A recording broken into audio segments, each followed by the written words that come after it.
道上了程度的差异而有任何影响。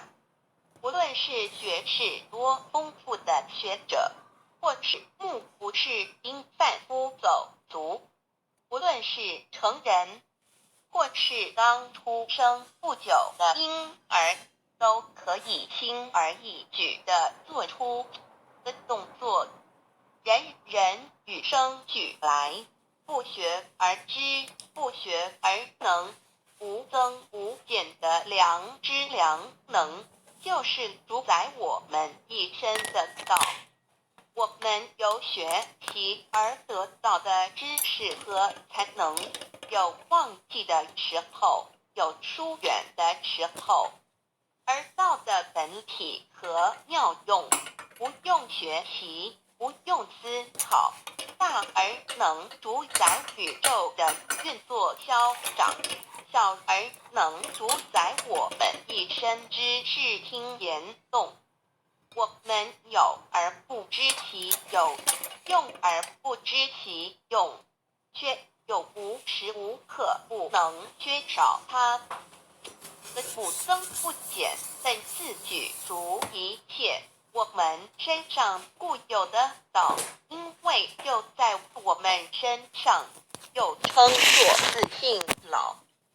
我们了解了个主宰天地万物的道，在我们身上就有，它的作用不应受到我们赞美或否认而有任何增减。无论种族、肤色、国籍、宗教信仰或贫贱富贵，均无分无别。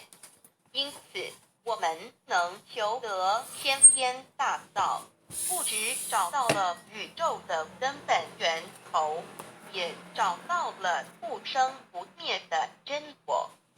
不只认识了宇宙，也认识了我一生的真正主宰。不只追求到了宇宙之治理，也找回了我身上本有的真理与良知良能。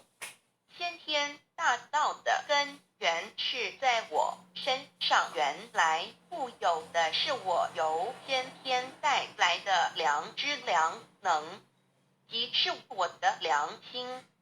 我的良心即是天心，天心即是道心，此心无形无相，即是真空。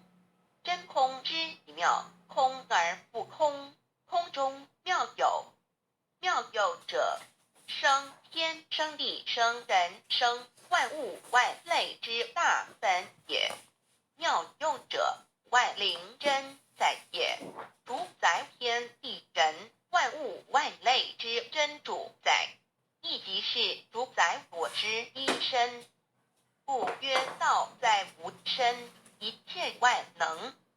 道离无身，此身在无一能。先天大道如此宝贵，乃人人必须追求之道也。三求道是求什么？静心观察我们所存在的宇宙，我们往往会赞造物主的神奇。自然界每一刻皆有无数的事物在同时运转，